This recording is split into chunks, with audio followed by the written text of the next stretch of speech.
प्रणाम। जय शिव शिवा। क्या आपकी दुकान में ग्राहकों की भीड़ बहुत कम हो गई है? आपके प्रतिष्ठान या आपके संस्थान में क्लाइंट्स से आपकी साझेदारी सही रूप से नहीं बैठ रही है? तो आज का यह वीडियो उन सभी व्यापारी वर्ग के लोगों को समर्पित है जिनके व्यापार में उन्हें किसी प्रकार की हानि हो रही है या उन्हें अपनी आशा के अनुसार लाभ प्राप्त नहीं हो पा रहा है।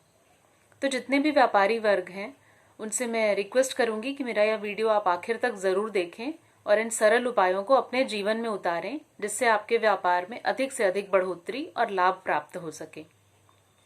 देखिए, सबसे पहला उपाय जो आपको करना है, आपका व्यापार जहां भी चलता हो, चाहे वह कोई दुकान हो, प्रतिष्ठान हो या कोई संस्था या कार्यालय हो, उसके खुलने का समय बिल्कुल नियत होना चाहिए।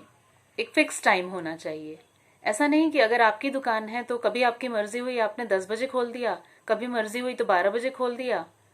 ऐसा नहीं करना है आपको। आपको एक फिक्स टाइम बनाना है और उसी समय पर आपको अपने कार्यालय, अपने दुकान को खोलकर अपने व्यापार को प्रारंभ करना है। ये तो पहली बात हो गई। दूसरी बात का आपको जो ध्यान रखना है वो यह कि चाहे आपका व्यापार कितना भी बड़ा फैला हुआ हो और आपके यहाँ बहुत से कर्मचारी कार्य करते हों, परंतु आपको यह प्रयास करना चाहिए कि अपनी दुकान या प्रतिष्ठान का जो मुख्य द्वार खोलने का काम होता है प्रतिदिन, वह आप स्वयं अपने हाथों से करें। और अगर यह संभव नहीं भी है तो कम से कम सप्ताह में एक दिन आप जरूर अपने हाथ से मुख्य द्वार को खोलें। तीसरा काम जो आपको करना है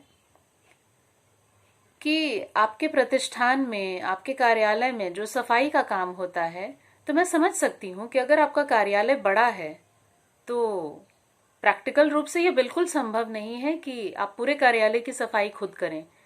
आपने अवश्य सफाई कर्मचारी रखे हुए होंगे, परंतु प्रतीकात्मक रूप से आपको कम से कम अपने कक्ष की सफाई या पूजा स्थल की सफाई, या उतना भी संभव नहीं हो तो अपने मेज की सफाई आपको स्वयं अपने हाथ से करनी चाहिए।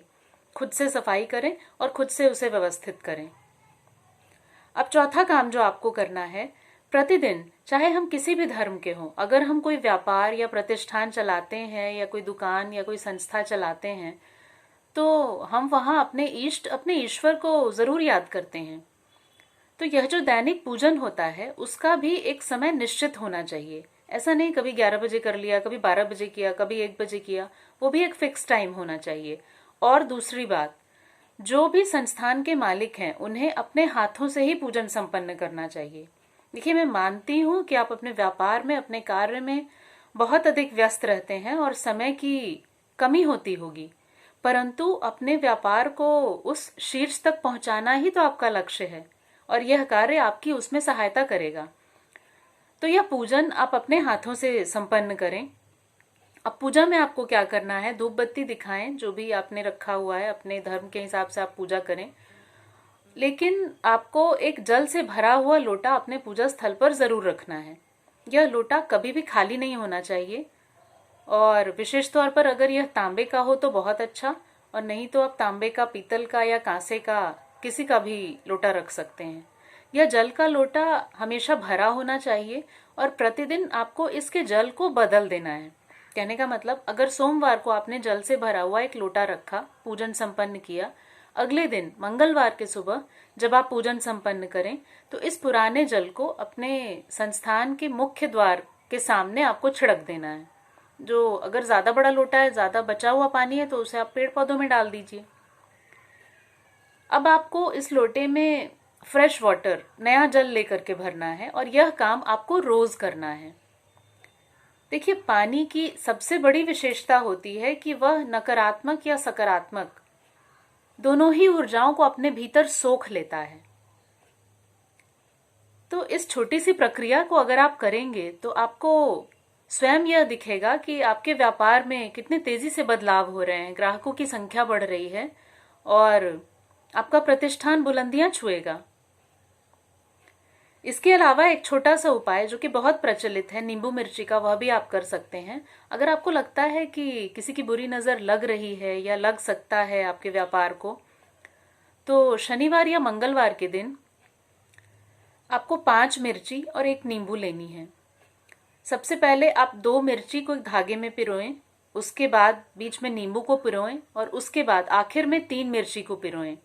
अब एक ये जो लंबी लड़ी सी बन गई, इस लड़ी को आपको अपने दुकान या प्रतिष्ठान में ऐसे स्थान पर रखना है। देखिए, इसे मुख्य द्वार पर रखना कोई आवश्यक नहीं है, लेकिन वह स्थान ऐसा होना चाहिए कि जहां पर आने जाने वाले लोगों की नजर पड़े। इसीलिए प्रायः हम देखते हैं कि इसे मुख्य द्वार पर ही लटकाया जाता है, पर आप इसे अपनी सुविधा के अनुसार लगा सकते हैं। इसके पीछे का जो कारण है वह सिर्फ इतना ही है कि आपके जो भी ग्राहक हैं, जो क्लाइंट्स हैं, या आपके संस्थान में आने वाले जो भी लोग हैं, उनकी नजर उस पर अवश्य पड़नी चाहिए। और जब 1 सप्ताह हो जाए तो आप उसे ले जाकर किसी चौराहे पर छोड़ आएं और फिर से एक नया नींबू मिर्ची की वैसी लड़ी बना करके और टांग दीजिए।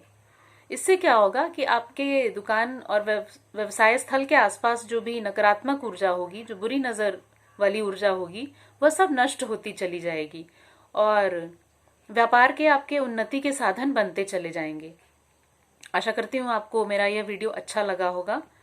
तो अगर आपको यह वीडियो पसंद आया तो वीडियो को लाइक कीजिएगा, अपने मित्रों और रिश्तेदारों के साथ शेयर कीजिएगा और मेरे चैनल को जरूर सब्सक्राइब कीजिएगा, ताकि मैं जब भी नया वीडियो बनाऊं तो आपको सबसे पहले उसकी जानकारी मिली। देखिए, मैं यह चाहती हूँ कि मैं जो भी वीडियो बनाती हूँ उससे किसी के जीवन में कोई सकारात्मक बदलाव आए। कोई जो किसी परेशानी से जूझ रहा है, उससे उसे निकलने का कोई मार्ग मिले, कोई रास्ता मिले। इसीलिए मैं अपने हर वीडियो में आप सभी लोगों से हाथ जोड़कर अनुरोध करती हूँ कि मेरे वीडियो को अधिक से अधिक शेयर कीजिए अपने मित्रों के साथ, रिश्तेदारों के साथ। और मेरे जितने भी नए सब्सक्राइबर हैं उन सबका मैं बार बार अभिनंदन करती हूँ। आपका बहुत ही स्वागत है मेरे इस यूट्यूब चैनल पर, और अपने इस यूट्यूब के बढ़ते हुए परिवार के प्रति मैं बहुत प्रेम और कृतज्ञता प्रदर्शित करती हूँ। आशा है आप सबके आशीर्वाद और समर्थन से आगे भी मैं आप लोगों के लिए अच्छी जानकारी लेकर आऊंगी। जय शिव शिवा।